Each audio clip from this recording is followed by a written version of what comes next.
All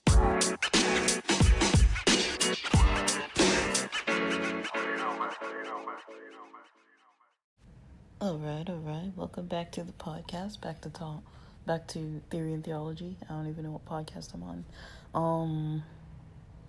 So got some topics I want to dive into that are a little interesting. So I was watching a clip of Jordan Peterson talking to Joe Rogan. So a lot of people know, Joe Rogan, involved with MMA,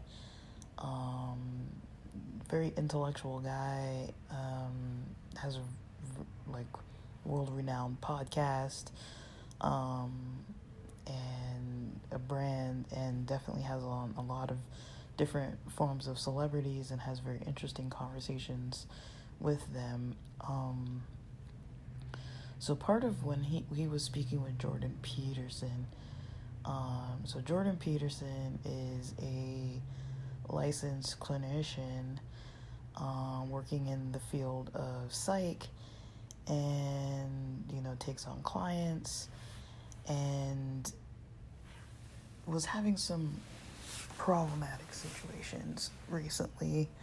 Let me see if I can tell when the video was recorded, the one I watched earlier. I feel like it may have been new, but I don't know for sure. So let me see. Dang, I don't know. It doesn't say. If I click on it, it's gonna turn off my recording here. I feel it was recent though. Let me see. So the title of it is The Re-Education of Jordan Peterson. So I think I can type it in and see. So 3 days ago. So near January 28th of 2023.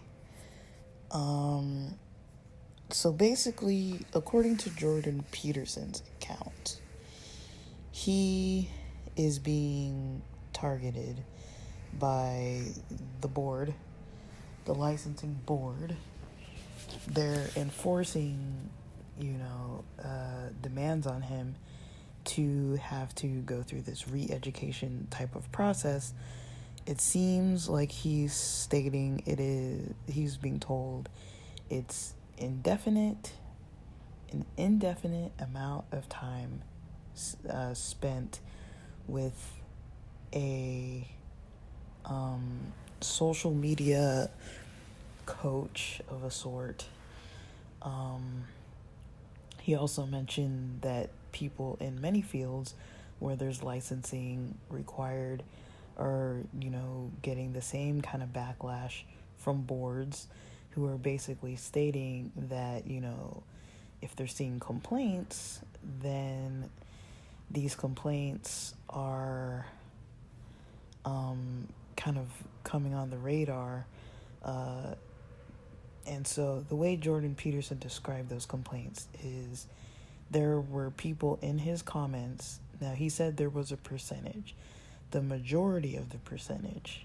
So I don't know what percentage didn't fall into this specific category that is problematic. So it seems like the problematic aspect is that the board, these licensing boards of professions like, nursing or whatever, where you have to be trained to get licensed to practice, a lot of these boards can look at comments and basically determine if they need to take some form of a disciplinary action against the licensed professionals based on these comments. And the comments that Jordan Peterson described, which were problematic, seemed to be based on when Jordan Peterson mentioned some comments about things such as like a women's magazine. I don't know if they had like a plus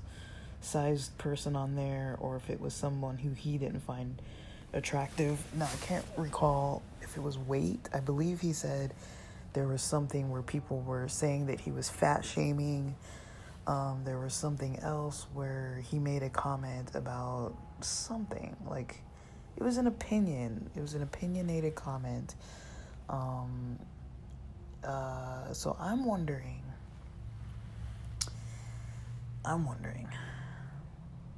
censorship-wise, can someone lose their license for having political views that don't match that of a licensing board? Who is making these questions? Who is targeting these professionals? Like, is it their job to go through the comments, look for negative comments, compile a list of types of complaints? Because it sounds like they're not doing a very good job of tracking the complaints. If it's complaints about political opinions, I believe everyone has the right to say whatever the heck they want to say, at least as far as I know. Now, if you're working for a specific company and you're representative of a specific company, you might not be able to go do that. But I believe he works for himself. And he says there was another allegation that, these people were falsifying information stating that they were previous clients of Jordan Peterson's. So I'm assuming that means that they were stating that they received some type of therapeutic service. Now, Jordan Peterson stated these people who stated they were clients of his, I don't know if it was 100% of them or a large percentage of them. I don't remember, but it seems like these clients, at least the majority, if not all, were basically not clients of his. He stated that, there may be 4 degrees of separation. So he didn't know these people directly. They didn't know anybody that he knew.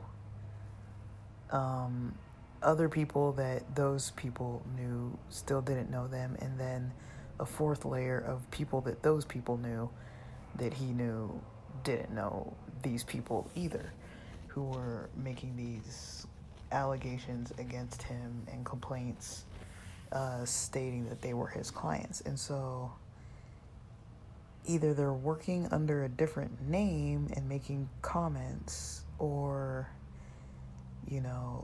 that's something you can't really reveal. You can't actively be like, oh, my client was commenting. That's a confidentiality breach for sure, but I don't know if you can. I think you can protect yourself and be like, no, that person was not my client. You can't state who is your client, but you can say, no, I never professionally served this person. Now, I don't know if he does any, non-billed or off the books kind of services. I find it strange that, clients would be in the comments providing, feedback. I feel like most of the time when someone has a comment not really a comment, but a complaint, a medical complaint against a provider, they're not going to go to YouTube or Twitter or whatever. They're going to basically go straight to, either the licensing board or some form of, the insurance, or make some kind of formal complaint and go a formal route, unless this is a new type of complaint method where people are using social media, which I don't know. I wonder if they're trolls. I wonder if they're bots. Now I can't take, I'm hesitant to take the side of somebody where I literally listened to less than 10 minutes of, a portion of a conversation that I didn't even hear the whole thing of, and go out of my way to like say that I want to try to protect Jordan Peterson or whatever. I don't know him. I know the name. I don't know him personally. But it's very thought-provoking and very scary to think that, social media is being used to keep people in line and brainwashed and in the dark, to the point where certain public figures or people with licenses are no longer allowed, or are becoming no longer allowed to express their opinions. And this isn't even opinions about the government, opinions about different countries or leaders in other countries, or any kind of like wartime like commentary or anything. Like, it doesn't sound like he was talking about anything to that extent. Mind you, I did not go through and read all this stuff or watch all this stuff. It's just something that I'm taking from a 9 minute something second clip. But I have definitely noticed that social media does, in fact,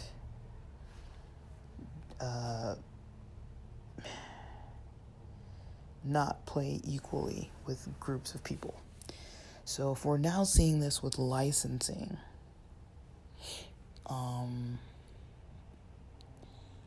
it comes up in other places too. I'll talk about it a little bit, but about like LGBT populations, it comes up with those populations too. Stuff getting banned and whatnot. So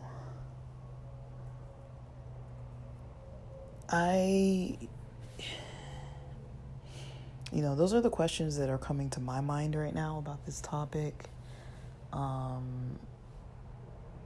It sounds like it's been going on for years. There have been lawsuits against him for years, multiple lawsuits. And so I wonder if it's because he's a public figure.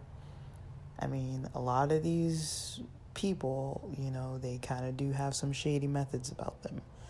So I'm not going to put it past anybody to be like, oh yeah, like these people were really victimized and they're speaking out, and now someone in a position of power is saying that they're lying.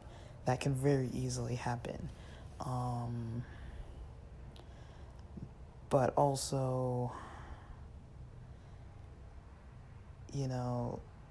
there are a lot of people out there that are saying all kinds of things lately. I don't know if it's like a 2023 thing, but there are a lot of public figures like Andrew Tate and such who are just kind of out there talking about whatever they're saying, and a lot of people are getting upset. There's a lot of controversy. People like drama. People like tabloid style, choose an enemy kind of thing. People like to debate and argue and choose a side and be like, my belief is better than the others.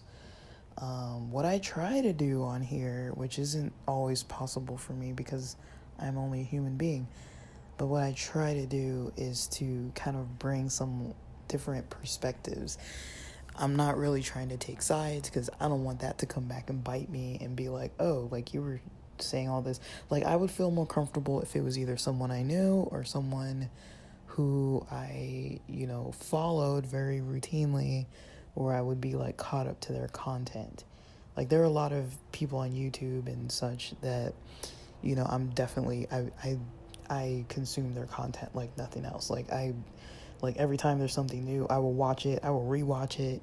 Like, there's some content out there that I just love so much that really like resonates with me. Other stuff, I don't follow every single thing. And some stuff I'm like hit or miss.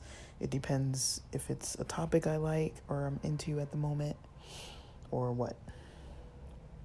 So, I'm just curious about those things, like that's mostly what's going on, is just a natural curiosity. I'm not blaming or taking a side or assuming much, but I do think it is scary.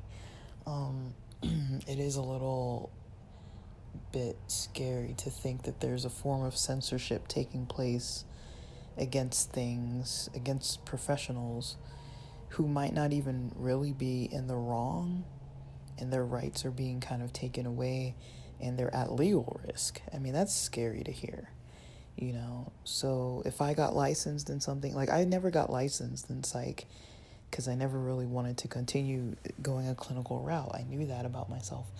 But I love the topic and I loved working with the clients, and I was like, I'm going to do this until I decide otherwise. And so I can't imagine, if I got licensed and then all of a sudden, I think you have to be popular for this to happen. But say, for example, if one of the podcasts caught wind and, now I'm getting sued by somebody who says they were my client, it's like, what? Like, something like that could easily happen to anybody. So another thing that just comes to my mind on that end, and I hate to say it, but I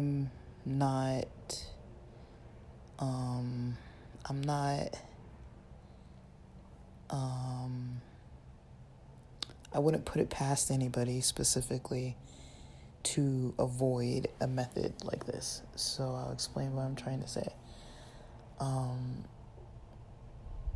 Sometimes, and I believe it's a small percentage of people who have a form of a mental health situation going on, do actually go after other people. Now, I've worked with mostly people who have been trampled. Not currently. I'm not working actually currently, so let me rephrase that.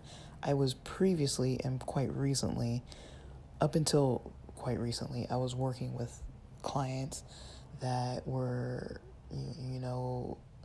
at or below the poverty level. Many had no income, many were homeless, many had pervasive mental illness types of issues, a lot of things stemming from childhood that just seeped into adulthood, unfortunately. And, they were trying their best to live, happy lives, and, with financial struggles around every corner, and severe enough issues that they weren't necessarily always able to work or maintain employment because of their symptoms. And so they couldn't really support themselves. And because the symptoms, they'd have these relapses very often. Like, I know relapse has like a negative connotation, like with substances, and, it almost assumes that somebody's doing something on purpose, but that's not, really what it means. Like, basically the symptoms can be recurring. So it could be like mood problems where it's like, okay, now this person didn't like sleep all of a sudden for 3 or 4 days, and now they're having, instead of a manic episode, now they're in a depressive state, and they're not able to get out of bed and not able to eat healthy and not able to go and do what they need to go do, or go to work or go to school or, do the things that they need to do. They're not able to do those things. And so, because, of those situations, there was constant, risk happening, people needing hospitalizations, all these types of things. And so I would say that population, I don't believe I ever had any real issues with privacy. Maybe 2 people, I would say. I suspected 3, probably 2. One of them definitely told me that they looked me up and everything. Now, they didn't do anything with this information. I think it was mostly because they wanted to see kind of more about my life because, they were dealing with a lot of homelessness situations. And, sometimes people want to know, like, what's your address? Where do you live? Like, are you living up in Malibu while you're coming over here to my, tarp tent thing to come visit me by my shopping cart? Like, it's kind of like, what's your situation? Like, they kind of want to know who they're talking to, which I get. And I was kind of like, ooh, that's kind of an invasion, but then at the same time, I'm like, I know that it wasn't just this person who's ever looked things up. And I make for sure that my records aren't, like, accurate to the date online. Like, I've always kept alternate addresses, alternate phone numbers, and just never update them. So maybe it was a place where I had lived before, but I don't currently live there. Maybe it's a number I used to use, but I don't use it. So most of my public records aren't going to be accurate like that. But, I don't post things on Facebook. Like, I never even updated on Facebook that I even moved to San Diego in the first place. And so, that's not even on there. The schools I went to, that's not on there. I kind of keep it, I keep my information to myself. And so, they can look up a form of information, but I'm pretty careful. Other than podcasting, I would say I'm not too careful with that. But I'm saying all that to say that, I've had some experiences with people who, had some kind of issues coming up and who were really just, not pleasant people. But I've never had anybody take some kind of action against me to try to get me into any trouble. First of all, because I've never really actively done anything to somebody. And second of all, because I do apologize if I feel like someone's feelings got hurt or if they're upset with me.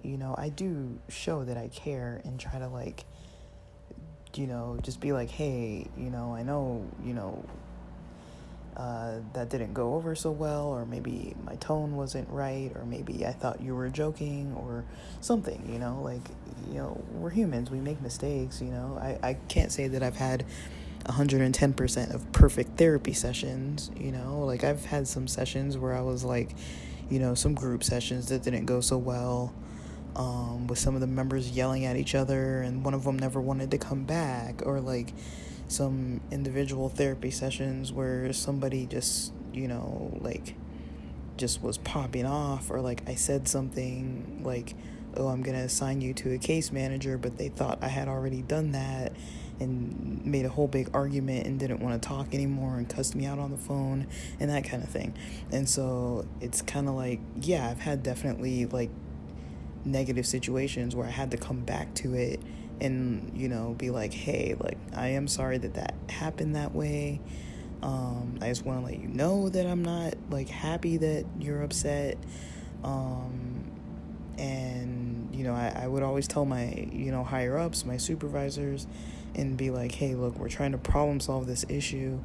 And there would always be something tangible after the fact that, would show that, we're putting in some effort to, like, make the groups better or make,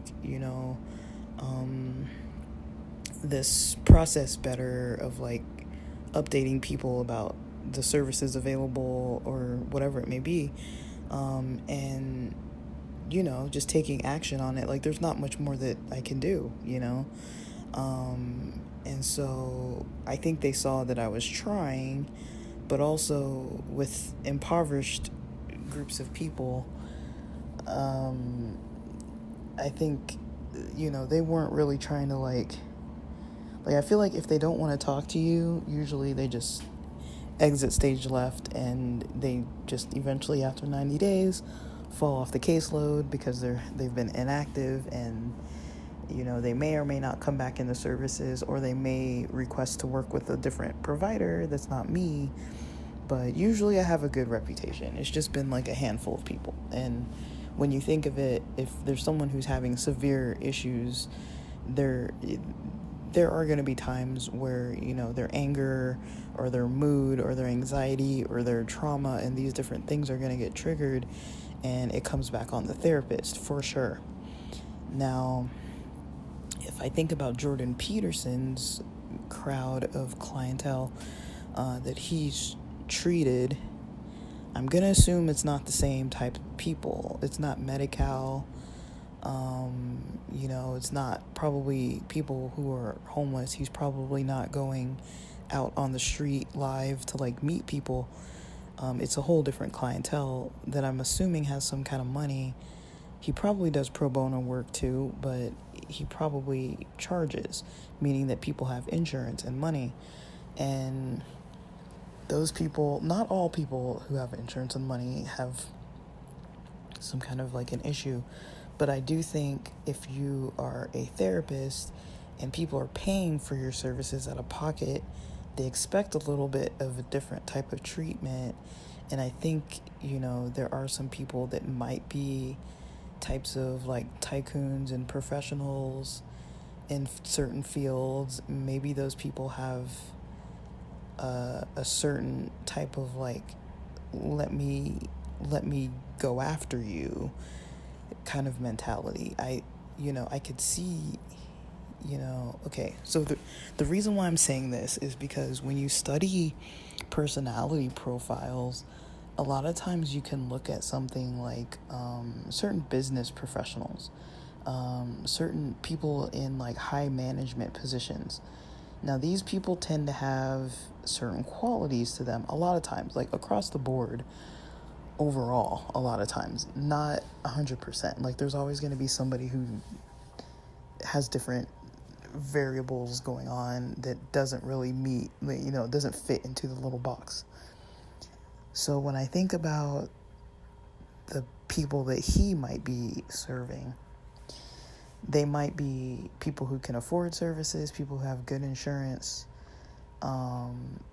A lot of them might be, professionals in a way where they might have a certain personality profile to them that, comes with certain personality attributes that when you add a mental health issue on top of those attributes, you get problems. Now, I've only spoken slightly about this, but I've had a couple professors, one supervisor,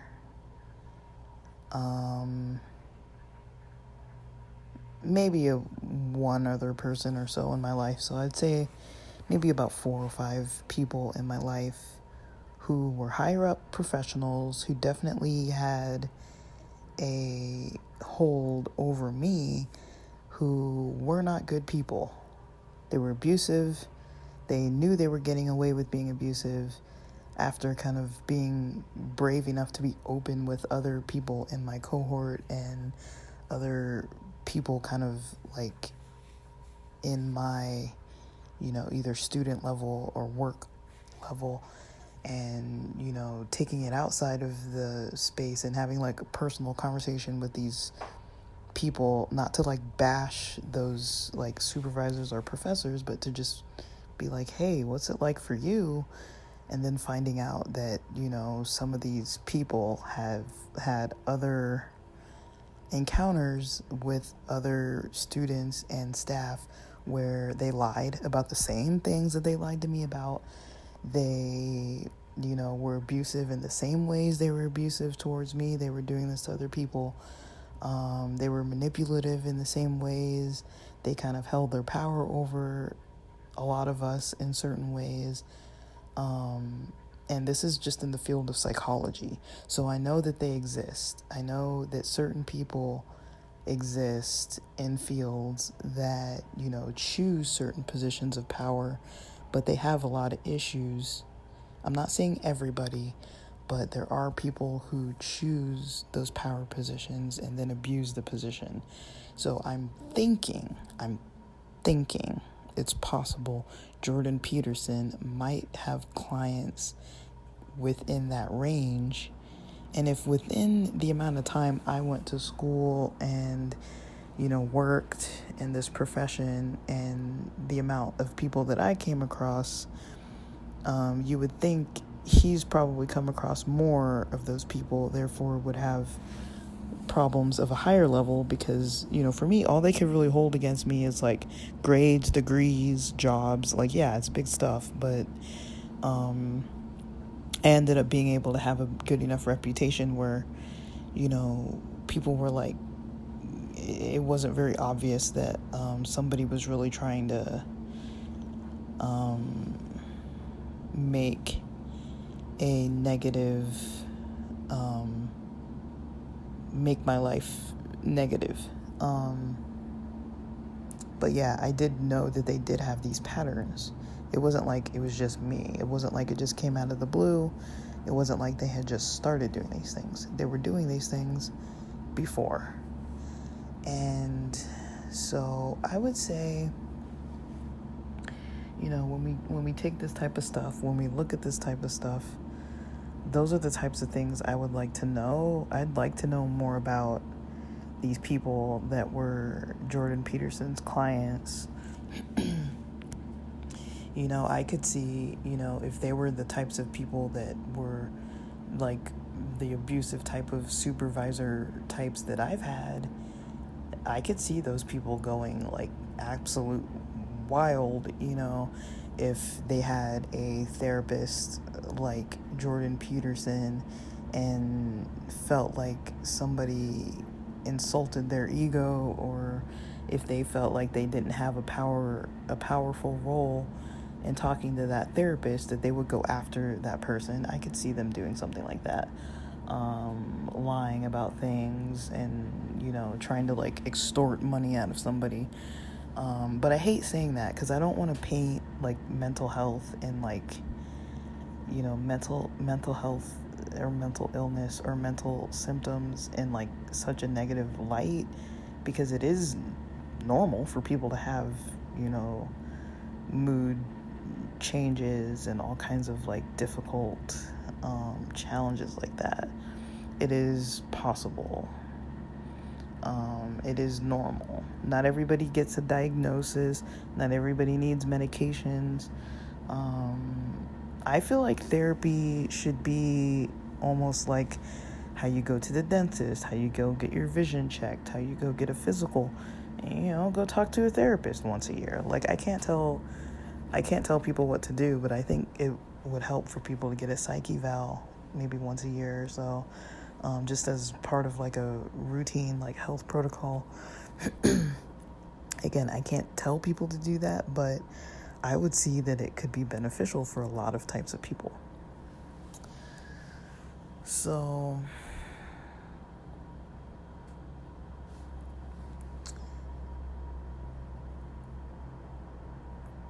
I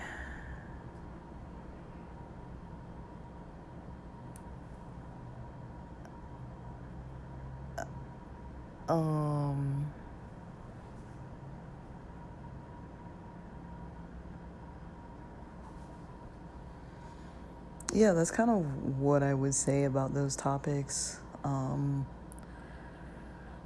Like when it comes to Jordan Peterson in particular, I don't really know him, but it's very possible that he's a villain. It's very possible that he's a victim. I don't really know. I think it's just interesting in general that this is even a topic.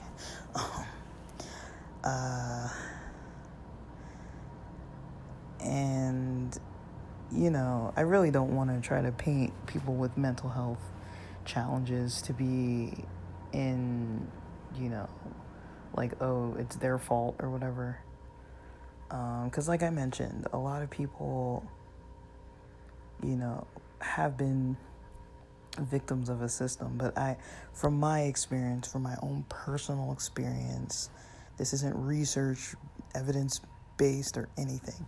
Just from compiling my own firsthand world life experience, I've noticed that the people with the higher positions and the money as clients can be a problem. I would say maybe more than the people who don't have the money. Like I said, most of the time the people who are very poor aren't gonna go online and try to like sue somebody. Like they're basically like, unless something actually happens. But I don't think they would use that route. I think they would talk to the insurance or talk to whatever other company. They wouldn't necessarily talk to the actual provider through YouTube comments. Like that doesn't sound normal. But again, I mean, there definitely are people that I've encountered that are higher up and, you know, can cause a lot of pain to people. And the more you challenge them, the more you see the ugly teeth and the eyes turning glowing red and all that kind of stuff, like figuratively speaking. Like you kind of notice they try to play hardball and you can't even really speak your truth because they lie. And so I could see someone like Jordan Peterson, unfortunately, being trapped in a situation that might be like that, where there's somebody who's just lying on him and, you know, there's not going to be much he can do about it especially if it's coming from a place of an illness. If it's a client or potentially was a client who had or has an illness and they're kind of in one of these roles where they are able to kind of throw their power around, I wouldn't put it past them to be trying to sue him. Just from the amount of people I've dealt with that were not clients, but I could see how, you know, they could be somebody's client and doing that. There are a lot of people in management positions that definitely have it together, that are definitely nice, and there are others who definitely have other issues, that they chose those positions so that they could throw their weight around and not be pleasant. And so, yeah, maybe these are two completely different topics, but I think they're related, or potentially could be related. I don't know what other people think. I do think that it's not too far of a claim for a client to say that, you know, a therapist was doing something in the wrong. Like, I wouldn't say always stick up for the therapist. I wouldn't say that. Like, I think I've known a couple therapists that didn't do good. Like, they weren't actively doing anything wrong. They weren't actively doing something, like, against somebody. But, maybe they just needed breaks or something. But, like, it wasn't anything, like, reportable. But, you know, it wasn't perfection either. So, Yeah, that's kind of my take on the Jordan Peterson situation. I don't know what other people think. I'm curious to know. I don't like looking into drama and stuff too much, but I'll probably look into it a little bit. I'm not really into kind of being like, oh, like, let's see all the dramatic angles. That's why I do appreciate how Joe Rogan's podcast kind of breaks up the topics into like smaller, more interesting ones. Or smaller, more focused topics. And I don't know, like, I do think if somebody's had years of lawsuits against them, that's probably why he's getting targeted, because he's had other lawsuits. So it might not just be because he's licensed and political and talking online. It might be because he's had a history of people having complaints against him. So maybe there's some eyes from the board like on him now. But for them to try to make him do some kind of indefinite training, indefinite length of training,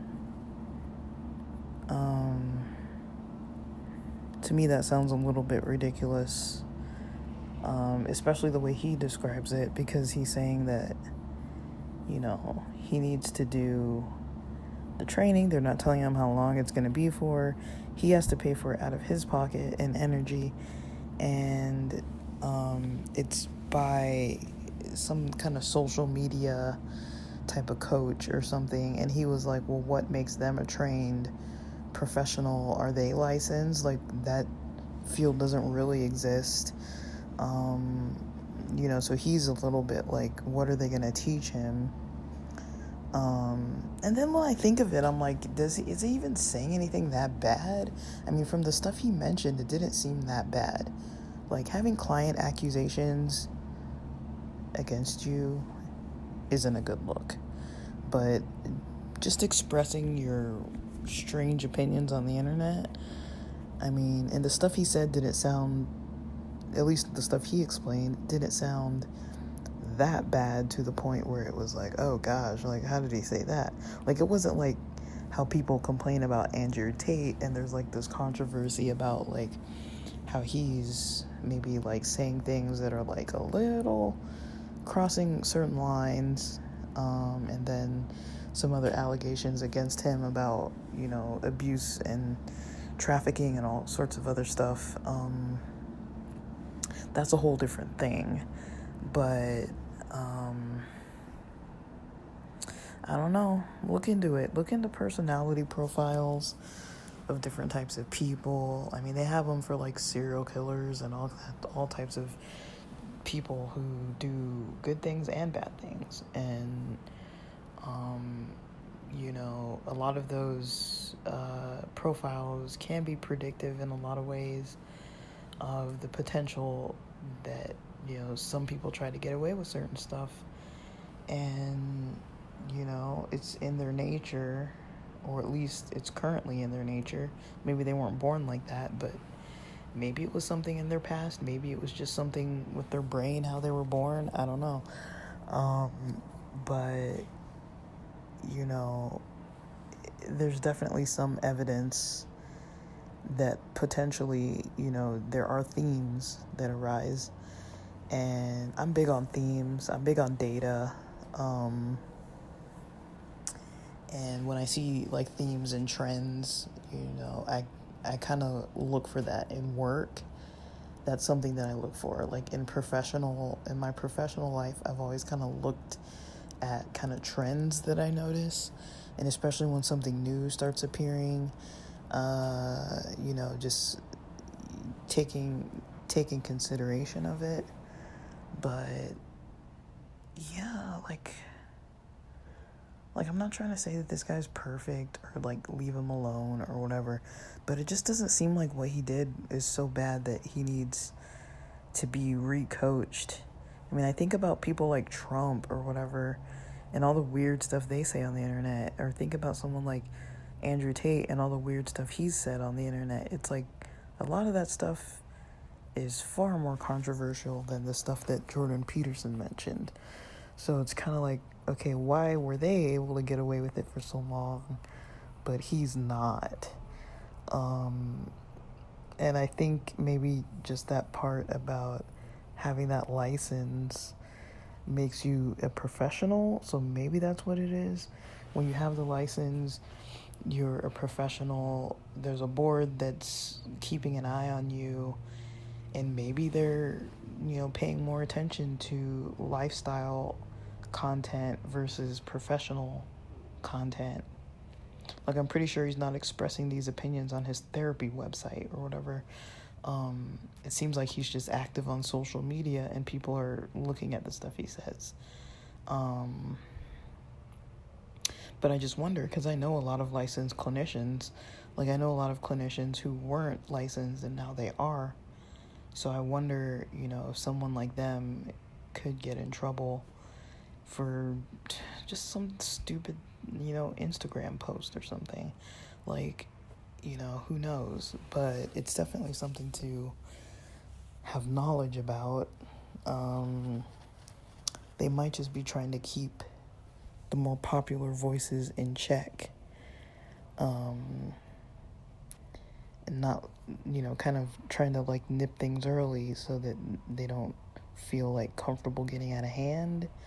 But this seems like it's been going on for years, so I feel like it's not like a sudden, instant thing that just happened. It sounds like it's been going on for a while now, and there hasn't been, like, a full resolution of the issue. They just want him to stop. And I don't know if he's being accurate with what he described as what he was doing. I don't really see it as a big deal. Like, unless he was actually harming clients or being, like, prejudiced against them or something, I don't really see it as, like, I kind of get that, certain people in a public eye, especially if you're looking at the field of psych or something, people need to be a little bit conscious of, like, who might be consuming their content. It's not really a good look to have, a clinical professional fat shaming or doing other things like that. Like, it's not, like, a good look. But I mean, if he's not, like, declining to treat certain people or, talking about his clients or doing anything illegal, like, I don't really see what the issue is. Like, I feel like they're kind of taking it too far. With the information I have, it feels like it's going too far. And it worries me if they're really going to take it to that length for multiple years. I wonder what, it's going to look like in the near future for different types of content creators. And,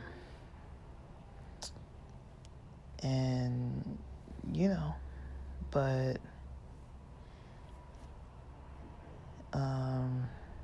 I'll talk about other similar topics to this one. I don't want this to go on for too long. I was going to try to make it shorter, but you know how I am. I just find new things to ramble on about, but I hope this was helpful and interesting, thought-provoking.